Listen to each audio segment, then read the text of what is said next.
அடுத்து இறுதியாக, உறுதியாக, சாராக, பிழிவாக, சாராம்சமாக. நம்பிக்கை. இந்த போரில் கால் பதித்தால் வெற்றி உறுதி என்ற நம்பிக்கையில் தான் ஒவ்வொரு வீரனும் களத்தில் கால் பதிக்க வேண்டும். இல்ல பாஜகவில் இருக்கக்கூடிய மற்ற தலைவர்கள் எடுத்திருக்குங்க, ஒரு குரலை சொல்லியிருப்பாங்களா? மோடி அவர்கள் சொன்ன குரலை சொல்லியிருப்பாங்களா? கம்பராசம்னு எழுதலாம், டோஸ் 1 டோஸ் 2ன்னு சொல்லலாம். எவனாக ஒரு இலக்கியவாதி அதிவீர பாண்டியனை விட அதிகமாக செக்ஸை புகுத்தி இருக்கின்றான், டோஸ் 1 டோஸ் 2 டோஸ் 3 விடலாம். மோடி அவர்கள் குஜராத் மொழியை தாய்மொழியாக கொண்டவர், தமிழ் மீது பற்று கொண்டவர். அவர் 1914 சென்னையில் திருச்சியில் ஒரு பரப்புரை கூட்டத்தை நிறைவு செய்கின்ற பொழுது ஒரு குரலை சொல்லி நிறைவு செய்தார். இதனால் இவன் முடிக்கும் என்றாய்ந்து அதனை அவன் கண் விடல் என்ற அடிப்படையில் வாக்காளர்கள் வாக்களித்தால் நாட்டில் நல்லாட்சி மலர்வது உறுதி, அது உங்களுடைய கையிலே இருக்கின்றது என்று நிறைவு செய்தார். புதுடெல்லியில செங்கோட்டையில கொடியேற்றினார். அங்க ஒரு குரல் சொல்றாரு, நீரின்று அமையாது உலகனின் யார் யாருக்கும் வானின்று அமையாது ஒழுக்கு. தாய்லாந்துல அந்த தாய்மொழியில திருக்குறள் நூலை வெளியிட்டு அங்க ஒரு குரலை சொல்றார், தாளாட்டி தந்த பொருளெல்லாம் தக்கார்க்கு வேளாண்மை செய்த பொருட்டு.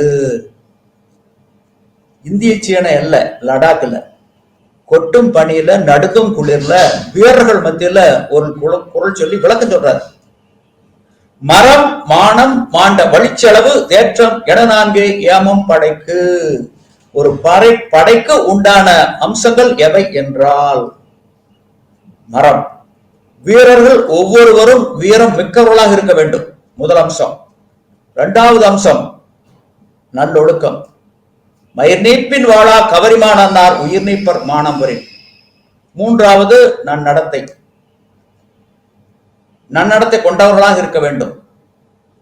அடுத்து இறுதியாக, உறுதியாக, சாராக, பிழிவாக, சாராம்சமாக. நம்பிக்கை. இந்த போரில் கால் பதித்தால் வெற்றி உறுதி என்ற நம்பிக்கையில் தான் ஒவ்வொரு வீரனும் களத்தில் கால் பதிக்க வேண்டும்.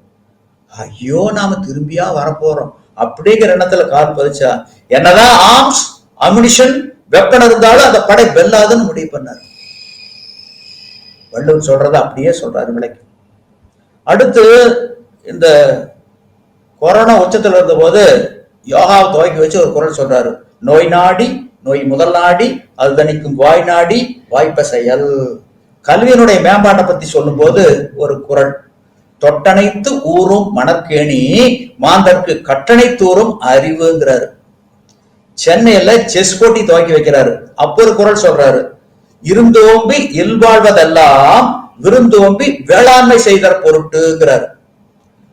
ராமகிருஷ்ண பரமஹம்சருடைய 145வது ஆண்டு விழாவில் சென்னையில உரையாற்றுகின்ற பொழுது ஒரு குரல், புத்தேள் உலகத்தும் ஈண்டும் பெறலரிதே ஒப்பெருவின் நல்ல பெற. ஒரு பல்கலைக்கழக பட்டமளிப்பு விழாவில் ஒரு குரல் சொல்றாரு, தாளாண்மை தள்ளா விளையுளும் தக்காரும் தாழ்விழா செல்வரும் சேர்வது நாடு. இப்படி ஏராளமான குரல்களை எடுத்து சொல்லியிருக்காரு. பாரதியாருடைய பாடல் வரிகளை ஆங்காங்கே மேற்கோள் காட்டியிருக்காரு. அதே மாதிரி சங்க இலக்கியங்கள்ல இருந்து ஆங்காங்கே சில பாடல்கள் எடுத்து சொல்லியிருக்காரு. நமக்கெல்லாம் தாய்மொழி தமிழ். நம்ம தமிழ்நாட்டில் இருக்கக்கூடிய அரசியல் கட்சி தலைவர்கள் ஏதாச்சும் ஒரு 4 குரலை சொன்னவங்க இருக்காங்களா? முதல்வர் எடுத்துங்க, எதிர்கட்சி தலைவர் எடுத்துங்க, ஏன் கவிஞர் கனிமொழிவை எடுத்துங்க, ஏன் தமிழை செய்யன்னு சொல்றாங்கல்ல, தமிழ் இசைங்கிறாங்கல்ல, அந்த மாதிரி எடுத்துங்க, இல்ல பாஜகவில் இருக்கக்கூடிய மற்ற தலைவர்கள் எடுத்திருக்குங்க, ஒரு குரலை சொல்லியிருப்பாங்களா? மோடி அவர்கள் சொன்ன குரலை சொல்லியிருப்பாங்களா? நமக்கு தாய்மொழி தமிழ். தமிழ் தமிழ் தமிழ் தமிழ் சொன்னா தமிழ் வளருமா? அவருக்கு இருக்கக்கூடிய ஆர்வமோட நமக்கு இல்லையே. ஆகவே நாம் வாழ்க தமிழ் வளர்க தமிழ் என்றால் தமிழ் வாழாது. அடுத்தவர்கள் பாராட்டும் விதமாக நாம் நடந்து கொள்ள வேண்டும். வியவர்க்க எஞ்ஞான்றும் தன்னை நயவர்க்க நன்றி பயவா வினை. பாரதியார் 1921 வாக்கில் சொல்றாரு, யாமறிந்த புலவனிலே கம்பனை போல் வள்ளுவன் போல் இளங்கோவை போல் பூமிதனில் யாங்கனுமே பிறந்ததில்லை. அடுத்து சொல்றாரு, அடிச்சு சொல்றாரு, உண்மை வெறும் புகழ்ச்சி இல்லை. பாரதியார் ஒரு தீர்க்க தரிசி. அவருடைய பாடல்கள் ஒவ்வொன்றும் தீர்க்க தரிசனம். அது மெய்ப்பிக்கப்பட வேண்டும். 1984 வெள்ளை கருப்பு தொலைக்காட்சி நிகழ்ச்சி டெல்லியிலிருந்து ஒளிபரப்பு பண்ணுவாங்க. அதுல ஞாயிற்றுக்கிழமை சித்தார்த்த பாசுங்கிறவரு ஆங்கிலத்துல ஒரு வினாவிடை நிகழ்ச்சி நடத்துவார். பல்கலைக்கழக மாணவர்கள் அழைக்கப்படுவாங்க. ஒரு பல்கலைக்கழக மாணவர்களை பார்த்து கேட்கிறாரு ஒரு கேள்வி, உலகில் பலர் ராமாயணம் எழுதியிருந்தாலும் யார் எந்த மொழியில் எழுதிய ராமாயணம் தலை சிறந்ததுங்கிறார். அதுக்கு ஒரு மாணவன் தமிழில் கம்பர் எழுதிய ராமாயணம்னு சொல்லி 10 மதிப்பெண்களை வாங்கியிருக்கிறார். அதுதான் பாரதியார் சொல்றாரு, பிற நாட்டு நல்லறிஞர் சாத்திரங்கள் தமிழ் மொழியில் பெயர்த்தல் வேண்டும். இரவாத புகழுடைய புதுநூல்கள் தமிழ் மொழியில் ஏற்றல் வேண்டும். மறைவாக நமக்குள்ளே பழங்கதிகள் சொல்வதில் ஒரு மகிமை இல்லை. திறமான புலமையனில் வெளிநாட்டார் அதை வணக்கம் செய்தல் வேண்டும். கம்பர் எழுதுனது மூலநூல் அல்ல, வழிநூல். வால்மீகி போன்றவர்கள் வடமொழியில் எழுதுனது தமிழாக்கம் பண்றாரு 9ஆம் நூற்றாண்டுல. இதே திருவரங்கத்துலதான் அரங்கேற்றாங்க திருக்கோயில்ல. அவர் தமிழ் நாட்டினுடைய பண்பாடு பழக்க வழக்கம் நாகரிகத்தை ஒட்டி எழுதுறாரு. எத்தனை பேர் ராமாயணம் எழுதினாலும் கம்பனுடைய ராமாயணத்துக்கு நிகர் கம்பராமாயணம் தான். ஏன்னா இந்த நவரசம்னு சொல்லுவாங்க.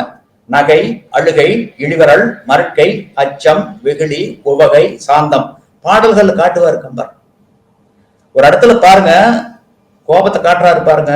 குகன் சொல்ற ஒரு புழுதி படலம், பரத படையெடுத்து வந்துட்டா ராமனை அழிக்கிறதுக்கு கொல்றதுக்கு, காட்டுல கூட அவனை அமைதியா விட அவன் தயாரில்ல தம்பி அப்படின்னு தப்பா நினைச்சு தன்னுடைய வீரர்களை பார்த்து சொல்றான் பாருங்க குகன். ஆள நெடுந்தரை ஆறு கடந்துவர் ஓவாரோ, வேள நெடும்படை கண்டு விளங்கிடும் வில்லாளோ, சோழமை என்றவர் சோழிய சொல்லொரு சொல்லன்றோ, ஏழமை வேடன் இறந்தலன் என்றனை ஏசாரோ. கோப கணல் அப்படியே தெரிக்கும். அடுத்து சூர்ப்பு நகை அழகியினுடைய வடிவத்துல ராமனை மயக்கருக்கு போறா. பெண்மைனா மென்மை இருக்கும். அணிச்சப்பூ கால்களையால் பெய்தால் சுருக்கு நல்லா படாவரை, அணிச்சமும் அன்னத்தின் தூவியும் மாதரடிக்கு நெருஞ்சி பழம்னு வள்ளுவர் சொல்றாரு. அந்த பெண்ணினுடைய நடை காட்டுறாரு கம்பர். பஞ்சி எழில் உச்சி குளிர் பல்லவம் அணுக்க செஞ்சவிய அஞ்சனிமிர் செஞ்சலியலாகி அஞ்சொலில மஞ்சையென அன்னமென மின்னும் வஞ்சியன நஞ்சமென வஞ்சமகள் வந்தாள். பெண் நடக்கிற மாதிரி இருக்கும். கும்பகம் எழுப்புவாங்க போருக்கு. யானைகளை விட்டு குதிரைகளை விட்டு ஆட்களை விட்டு அடிச்சு உதச்சு ஊதி எழுப்புவாங்க. உலகையில் அடிப்பாங்க. உறங்குகின்ற கும்ப கண்ண உங்கள் மாய வாழ்வெல்லாம் இறங்குகின்ற தின்றுகான் எழுந்திராய் எழுந்திராய் கரங்குகோ பிடித்த கால தூதர் கையிலே உறங்குவாய் உறங்குவாய் இனி கிடந்துறங்குவாய். அந்த உலகையில் அடிக்கிற மாதிரி இருக்கும். இன்னைக்கு 1008 சொல்லலாம். கம்பராசம்னு எழுதலாம். டோஸ் 1 டோஸ் 2ன்னு சொல்லலாம். எவனாக ஒரு இலக்கியவாதி அதிவீர பாண்டியனை விட அதிகமாக செக்ஸை புகுத்தி இருக்கின்றான். டோஸ் 1 டோஸ் 2 டோஸ் 3ன்னு விடலாம். ஆனா ராமாயணம் மாதிரி எந்த கொம்பனாலும் எழுத முடியாது. அதனாலதான் தமிழுக்கு சிறப்பு சேர்க்கணும்னா அடுத்தவங்க பாராட்டணும். இப்போ மோடி அவங்க தமிழ் இலக்கியங்களை மேற்கோள் காட்டி பேசுறாங்கன்னா அது தமிழுக்கு பெருமை. நீங்கள் நானும் பேசுனா கூட அது பெருமையா இருக்காது. ஆனா நீங்கள் நானும் பேசுறதே இல்லையே. ஆனா செவத்தில் எழுதுறமே வாழ்க தமிழ் வளர்க தமிழ் எங்கும் தமிழ் எதிலும் தமிழ் இதிலும் தமிழ் அதிலும் தமிழ். கேரளாவில் எழுதுறாங்களா மலையாளத்தை வாழ்த்தி? இல்ல கன்னடத்தை வாழ்த்தி கர்நாடகாவில் எழுதுறாங்களா? இல்ல தெலுங்க போற்றி ஆந்திராவிலே தெலுங்கானாவிலே இந்த மாதிரி செவத்தில் எழுதுறாங்களா? இல்லையே. அதனால அடுத்தவங்க தான் பாராட்டணும். வியவர்க்க எங்கேயாண்டும் தன்னை நயவர்க்க நன்றி பயவாவினை. ஆக நம்ம போற போக்கு சரியில்லை என்பதுதான். நன்றி, வணக்கம்.